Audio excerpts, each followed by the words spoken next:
Hi everyone, Tyler Mannion here, NPC and IPB Pro League Vice President, and this will be your Pittsburgh Pro Classic Physique Recap, brought to you by New Tech. So obviously another very, very close show in this division. We had Jose and Terrence in first and second, and they both brought unbelievable packages. Now, we just came off another big show, the Arnold Classic, where I said Logan Franklin had some of the gnarliest conditioning I've ever seen. And it's hard to say, but Jose might have beat that out. At the very least, was at an equal level, just absolutely insane conditioning. I mean, it was extremely, extremely impressive. Obviously, with Terrence was still in amazing condition. Now, it wasn't as crazy as Jose's, but it was still very, very good. Both these guys brought great separation and lines to their physiques. And for me, I feel like for Jose, this was a show where Jose announced himself to probably all the guys that people have been naming as potential contenders to get the Olympia title this year. I think Jose announced himself as he is right there in the mix, and everybody should be taking note of him. For Terrence, I thought this was a very, very strong comeback. Obviously, much better packages than he brought at his last couple of shows before he took some time off. And again, I feel like this is just another case of strengths and weaknesses that one has, the other has. So it's like Terrence's strengths is a little bit of Jose's weaknesses. Jose's strengths were a little bit of Terrence's weaknesses. And breaking this down pose by pose, for me, it was a one pose show. And again, I can see the argument that either competitor could have deserved the win. So let's get into it. Front double bicep, we'll go to Jose. I feel like Jose did a good job of improving his arms, more specifically, more of his triceps. That's something that he still needs to work on improving. That's going to help him in obviously more than just this pose, but you can see that the arms definitely did improve from last year. His torso, absolutely crazy, an extreme amount of width. His waist, while not the smallest waist, especially when he's straight on, he hits this at a really, really good angle to give that illusion of still having quite a small waist. And go down to the lower body, the lines very, very deep, but I feel like this is Jose's biggest weakness is still more quad development and more of that leg width from the front. So his upper body is very impressive. The arms definitely improving. I feel like the legs still did improve as well. This was still his weakness all throughout last year, and probably,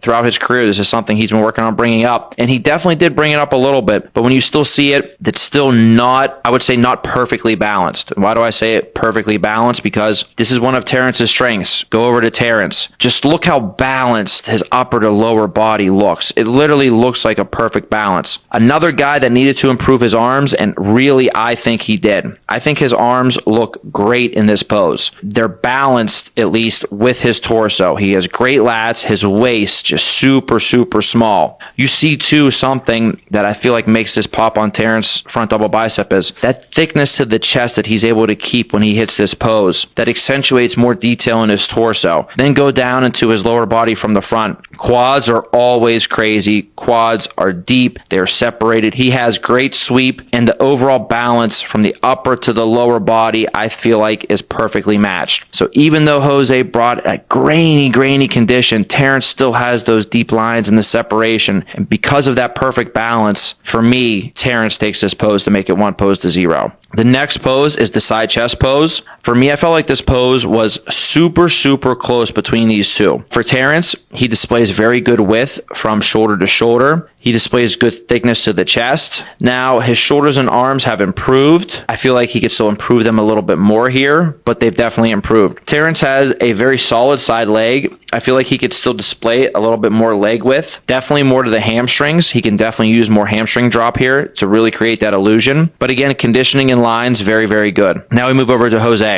Jose's side leg is very good. The lines, extremely deep. This side leg is where you see just how nasty his conditioning really was. Upper body wise, Jose does display good width from shoulder to shoulder. He displays very good detail in the delts as well. His chest, while not quite as thick as Terrence is still thick, and it is detailed, especially that backpack when it's pushed over. And then here you see is where more biceps and triceps. Jose needs more arms for this pose. If his arms look better, it really helped complete this pose. Now, when I'm looking at these two together and looking at it from top to bottom, the overall muscularity and the overall conditioning and more of a balance between the upper and the lower body here for Jose gives this pose to Jose to make it 1-1. Next up is the back double bicep pose. For Terrence, I feel like he's improved this pose a lot over the years. Obviously, the arms and the shoulders have come up. I feel like his back width has definitely improved. The thickness and the depth has improved as well. Lower body, you can see, like I said, still very, very good condition. Glutes are in. You see the leg width from the back. You see the detail in the hamstrings. However, in my opinion, I feel like for Terrence, he still can get those hamstrings bigger, and he still can add more of that thickness and depth to his back and still improve on those arms just a little bit more for this pose, arms and shoulders. Now we move over to Jose. Very, very intimidating back double bicep pose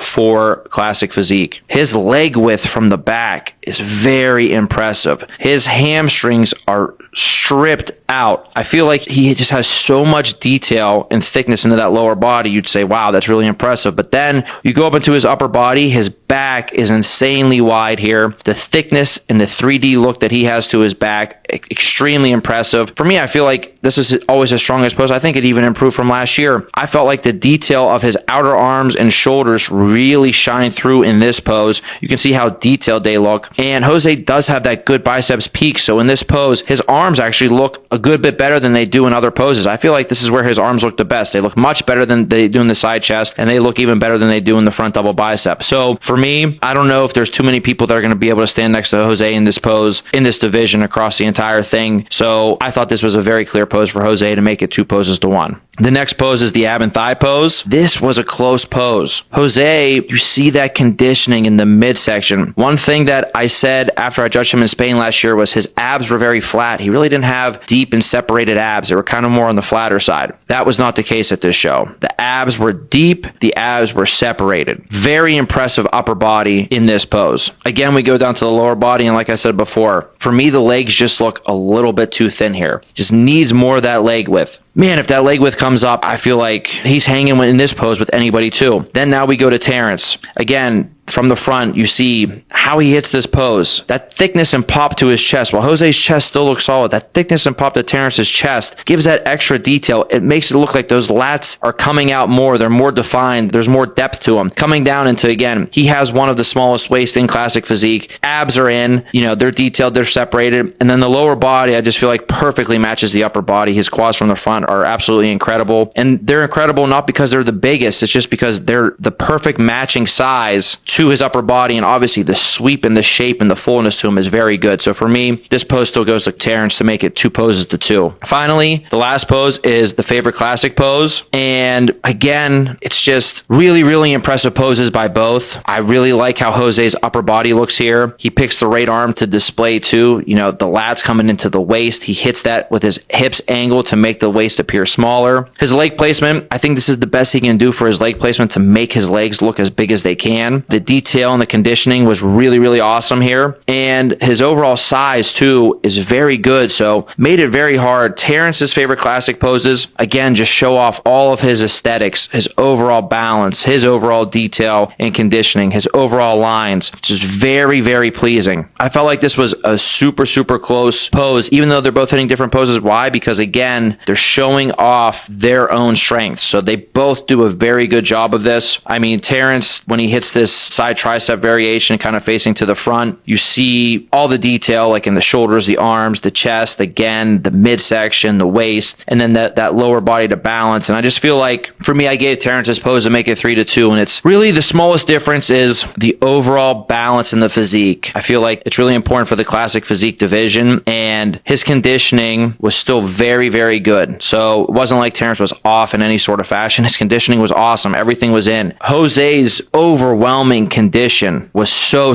impressive though. I think it really helped him balance out the little bit of imbalance that he has from his legs from the front, in those front poses. But again, super close show. I gave it to Terrence, but again, it's a 1-point judge's decision. So obviously the panel was split, and I know all those classic guys that were in the audience, they were getting motivated. They were getting impressed because they know that these 2 guys are going to be taking it to them, fighting for that open title this year at the Mr. Olympia contest. In 3rd place, we had Richard. I think Richard brought an incredibly impressive package to this event. For him, he has a great structure. Really, there's 2 things that he needs to work on. He needs to work on improving his overall back. A little bit more width, a little bit more thickness, especially in the lower lats. But he needs more width, more lower lats to really complete that back double bicep. And then for the side chest pose, he needs more hamstrings to get more of that width to the side leg. And for him as well, he could use just a little bit more of that thickness and detail in his chest too, in that side chest pose. Other than that, the front double bicep was very, very impressive. Again, great taper, great overall look. The quads look great from the front. Really, really good overall balance. And his favorite classic pose, I really like how this looks on him. Again, he still needs a little bit more of that thickness to the chest, but the front double, front lat spread,